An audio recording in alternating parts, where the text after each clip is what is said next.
Hi, I'm Virginie Lakins from Rolling Designs, and yes, I am surrounded by clutter, piles of jackets and coats, books, boxes, camping supplies and more. We're not moving, we are not competing for Hoarder of the Month award. What happened was we had a bit of bad luck last week. There was a very strong storm that hit the south of Norway, Amy, and Amy brought more water and than the city pipes could handle, and unfortunately our basement flooded. This was a surprise. It's never happened before. We've lived in this house for 14 years and the people we bought it from had not said that it had ever happened.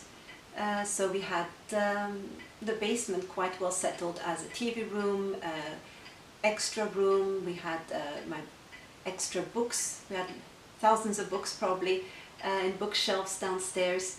And we had even a little play area for the rabbits. Rabbits don't belong in cages all day long, so I had a playpen downstairs.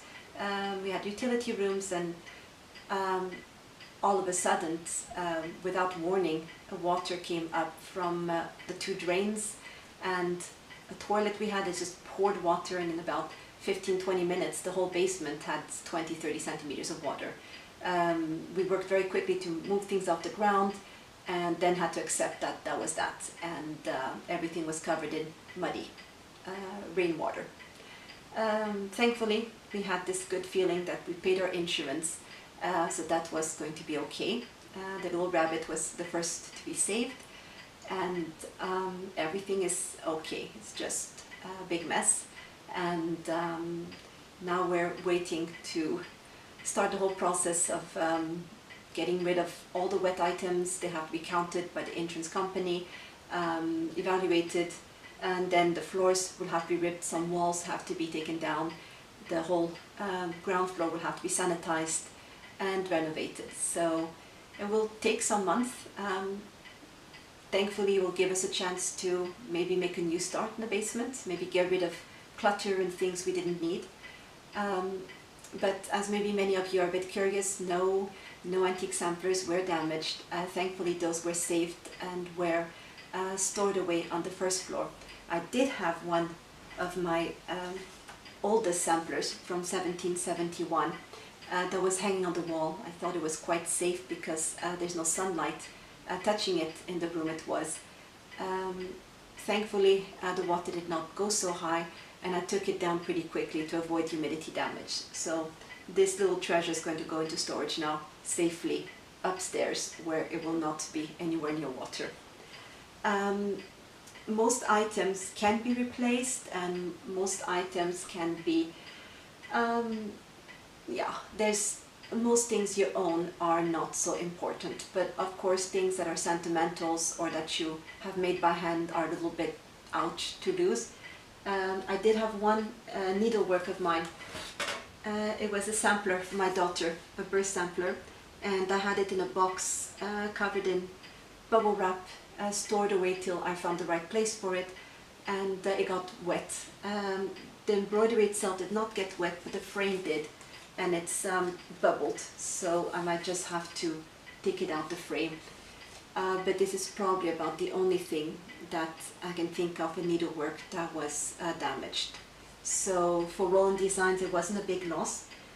We did have a box and a suitcase that had some photos that got wet, but we very quickly found that out and we laid them all out to dry all over the house. So it looked a little funny for a while. We had pictures absolutely everywhere drying. They get a bit wrinkled, but at least those memories were safe. So a couple things that came to mind when thinking about this kind of situation.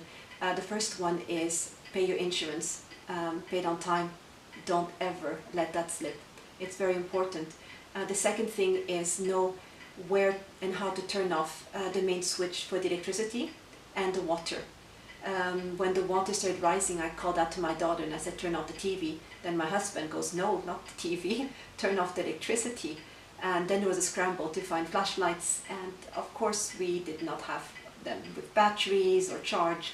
So have your emergency supplies in order, know how to turn off the electricity, turn off the water, have flashlights with batteries in them available. So if anything happens, you can get it ready in a few seconds. You can get yourself together and save things that need to be saved, or in this situation it was only items, but if it's a life and death situation, you want to have the electricity off, you want to be able to have light if need be.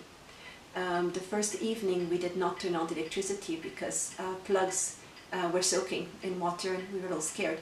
So we stayed in the house by candlelight, and thankfully we had an oil lamp, and those are something I think everybody should have in their emergency supplies, is a light that you can carry around that has glass, so you can use it outside, you can use it inside, and it's safer and gives more light than candlelight.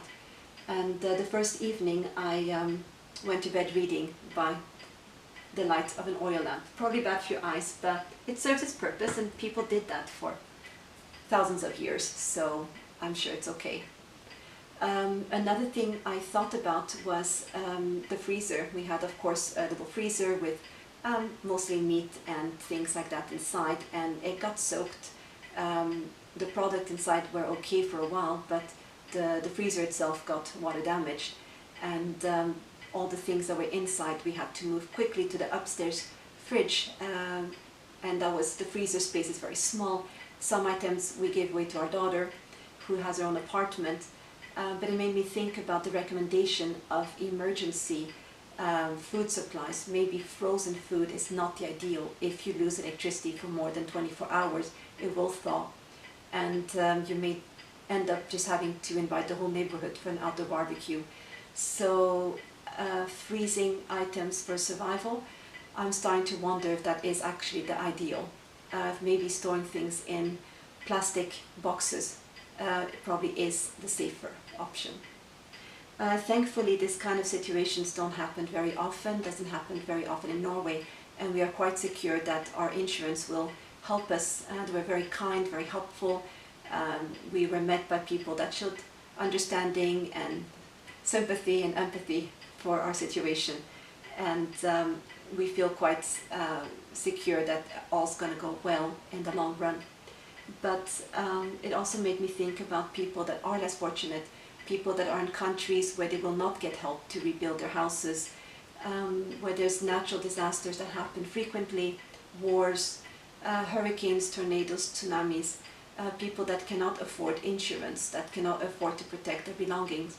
So I hope that this will help us personally to be thankful, count our blessings, and also evaluate our life, and maybe not have so much clutter, not store things we don't need, give things away, just declutter our lives a little bit. Any situation that's out of the ordinary, even the ones that are out of your control, are a good experience for you, because you can take it as a lesson, you can take it as a stepping stone to start new in many ways.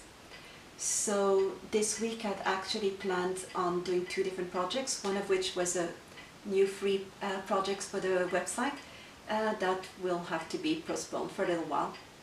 Thankfully, none of my supplies and my computer and all was not downstairs, so everything is okay, and Rolling Designs will keep going. It isn't beyond repair.